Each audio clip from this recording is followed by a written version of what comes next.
Assalamualaikum warahmatullahi wabarakatuh. Jumpa lagi dengan saya Jimmy. Apa kabar semuanya? Saya harap Anda masih latihan. Dan yang masih belum latihan, yang masih belum menerima bahwa Anda seorang trucker, ya sepertinya Anda kalau gitu terus Anda payah pulih ya. Oke, video kali ini mengenai masih nyambung dengan video saya sebelumnya tentang latihan. Ada komen-komen yang udah bagus juga sebelum juga ada yang sharing kok ada orang yang progresnya bagus, ada yang nggak ada perubahan. Jadi saya mau bagi pengalaman saja gitu. Jadi pertama, stroke itu beda-beda ya. eh, Tiap orang itu beda. Jadi setiap orang itu beda masalahnya. Ada yang tangannya ngelipet, ada yang tangannya jatuh. Itu aja udah beda. Ada yang nggak apa-apa kayak biasa-biasa aja. Saya pernah lihat orang yang posting, malah dia sempet dimarahin, eh, disangkain orang normal ya, dia biasa nggak ada masalah bisa lari, tapi pas ngomong sangat berat sekali gitu kan. Jadi tiap orang itu masalahnya beda-beda gitu. Jadi kita ini sebagai stroke survivor harus mengetahui masalah kita itu apa gitu. Apa bagian tubuh kita yang cacat itu apa? Oke, kita pakai bahasa cacat ya, tapi bukan cacat permanen gitu kan. Cacat sementara. Kita harus tahu apa kekurangan kita, apa kaki kita yang standar ya, kakinya ada yang yang foot drop, yang lempar, apa gimana gitu. Apa nggak bermasalah kayak saya gitu. Dan juga sudah kita tahu itu tadi yang eh, sudah kita tahu masalah kita itu, sebaiknya kita punya target, punya bagian tubuh yang mana yang harus kita betul di awal-awal. Sebagusnya ditargetkan, yang pertama target kita adalah memperbaiki bagian tubuh kita yang bermasalah agar kita segera dapat mandiri. Mungkin progres kita untuk pulih masih panjang gitu kan, setahun 2 tahun ya. Tapi minimal kita itu sudah bisa mandiri, itu yang sangat penting ya.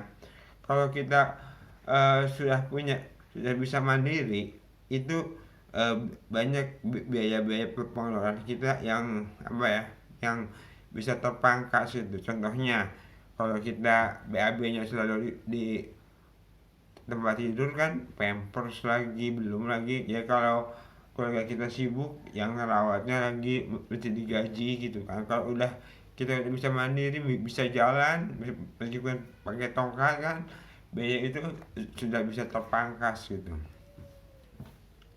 Lalu yang berikutnya, kita ini jangan ikut-ikutan karena ditengok si Polan olahraganya gini, saya juga gini.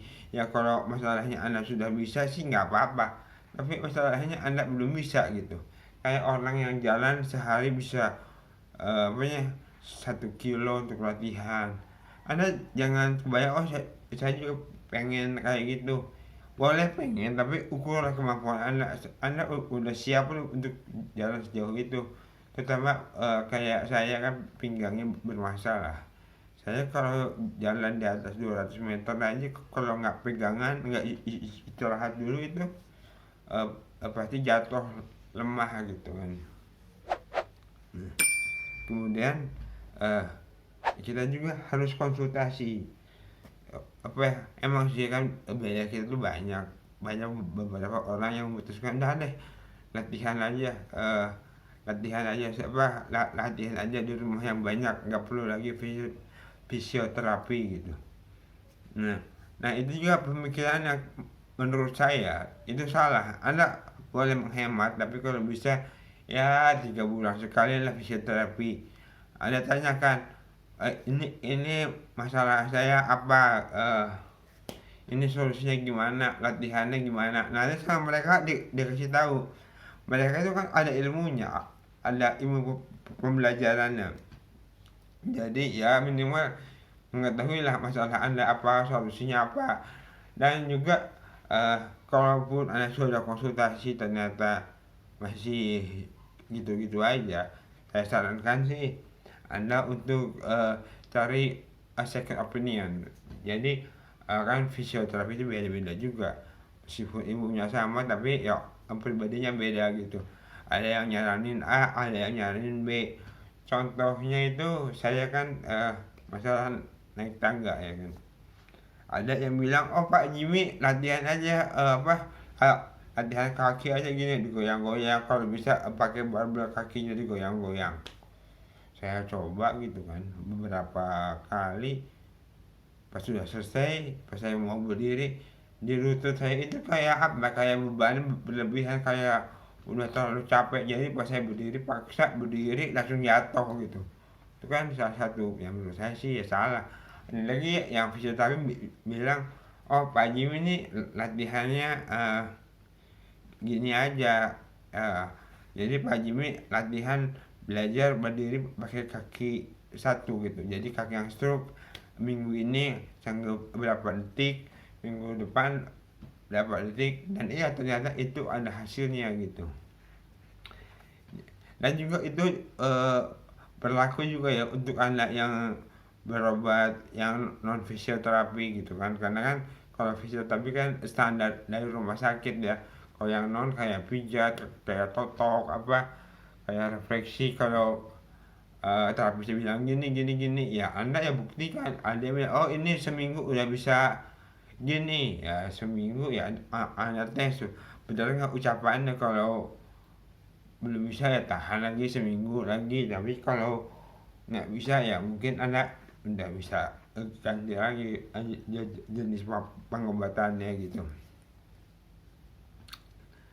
eh Langsung juga ini ya, kita jangan gampang putus asa gitu, terutama buat stroke yang sempat lumpuh atau yang ya udah di atas 2 tahun dan 4 tahun, pengennya cepet kayak anak-anak muda yang baru stroke yang sebentar. Ya beda lah, jelas saja beda.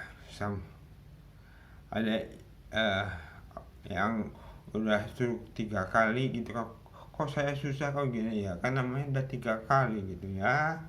Sadar diri sih ya, sadar diri lah. Jadi kita pun introspeksi, oh saya umur sekian wajar kalau saya agak lambat, sedangkan si A umurnya akan sekian, jadi wajar dia cepat gitu.